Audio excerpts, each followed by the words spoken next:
J'ai 24 heures pour faire le logo du Valenciennes FC. Le FC Valenciennes, c'est un club historique du football français. Je crois qu'en 2012 ou 2013, ils étaient en Ligue 1. Et maintenant, malheureusement, ils sont descendus un tout petit peu, on va pas se mentir. Mais voilà, ça reste un club dans le cœur, Valenciennes. On vous donne la force, mais pas trop. On commence par le plus important, c'est le symbole du club. Pour un club de foot, le symbole, c'est très important. Si tu respectes pas trop le symbole, tu peux être vite dans la sauce. Pour ceux qui ont un peu suivi l'histoire de Leeds, par exemple, ils se sont pris une pétition des fans carrément, tellement le symbole n'était pas respecté. Et du coup, c'est bien beau tout ça, mais le symbole, c'est quoi en vrai? Parce que là, je vous parle, je vous raconte ma vie, mais ça n'a rien à voir. Actuellement, le symbole de Valenciennes FC, c'est un signe.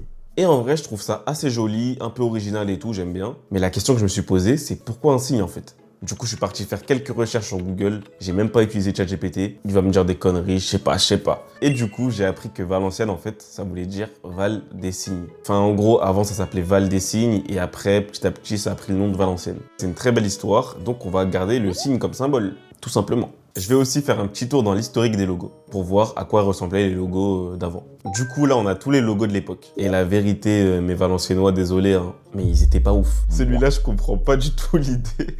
Je vous avoue, j'ai pas la vision. Et en vrai, je trouve qu'il y a que celui de 2008 qui est vraiment pas mal. Mais du coup, il est un tout petit peu vieillot, je trouve. J'ai zappé de préciser un petit détail, les gars, on va garder les mêmes couleurs. Parce que le rouge et le blanc, ils reviennent historiquement très souvent dans les logos. Et même au niveau des maillots, ils reviennent aussi assez souvent. Pour la forme du blason, déjà, je suis parti sur toute autre chose. J'ai voulu un truc qui change un peu, qui fasse plus moderne, etc. Et donc, je suis parti sur une forme de losange. Je crois que c'est à peu près un losange. Je suis pas sûr. Pour le signe, j'ai une petite idée, mais je sais pas si ça va être réalisable en fait. Enfin, ça peut être réalisable, mais je sais pas trop ce que ça va donner pour l'instant. En gros, je voulais garder l'idée du signe un peu vu de profil, mais je lui ai enlevé son long cou parce qu'il avait un cou de fou sur le logo de base. Et à la place, je voulais rajouter vraiment le signe dans son entièreté. Et ce que je voulais rajouter dans ses ailes, justement, c'était le FC. Le FC de Valenciennes FC. Mais j'avais pas envie que ce soit trop visible directement. Je voulais que ce soit vraiment un détail assez discret. Et après presque 1 heure de travail, je suis arrivé à ce résultat-là. En vrai, je kiffe de fou là, on peut laisser comme ça. Vraiment, ça me va. Quoique, en zoomant bien, on voit que les courbures, elles sont pas terribles. Et même sa tête, elle est un peu trop gonflée en fait. C'est chelou. On dirait pas comme ça, mais je vais tellement galérer pour retravailler les courbures et tout. En fait, j'ai dû retravailler toutes les formes. Le bec, la tête, les ailes, tout. Mais c'est pas grave, au moins, ça va être beau. Et mes Valenciennois vont être contents. Du coup, j'ai retravaillé un peu la tête du signe. Parce que je voulais qu'elle soit plus fine et qu'elle fasse plus naturelle, on va dire. J'ai joué un peu sur les arrondis. J'ai aussi rajouté tout ce qui était contour, couleur et texte. Et je suis arrivé à ce résultat-là. Je pensais que j'allais finir ça vite et que le logo il allait être plié. Mais en fait, pas du tout. Là, c'est plus moche qu'au début. Je vous jure, je comprenais rien. J'ai l'impression que j'étais perdu. Du coup, à ce moment-là, j'ai pris un peu de seum et je suis parti acheter à manger. Si vous voulez savoir exactement, je suis allé au 129. Voilà, j'ai pris un petit menu. Voilà, je me suis mis bien, on peut le dire. D'ailleurs, ça peut être un concept de vidéo, ça, non? Refaire le logo du 129. Vous validez ou pas? Dites-moi en commentaire. Bref, c'est pas ça le sujet. En gros, j'ai dû retravailler ce signe. À la base, je me suis dit, je vais essayer de le faire avec le nombre d'or. Attendez. C'est Kakarot du montage. Je vais vous expliquer rapidement qu'est-ce que c'est que le nombre d'or. Putain, avec ce micro, j'ai une voix de giga Chad. Le nombre d'or, c'est une proportion parfaite, entre guillemets, qu'on retrouve partout.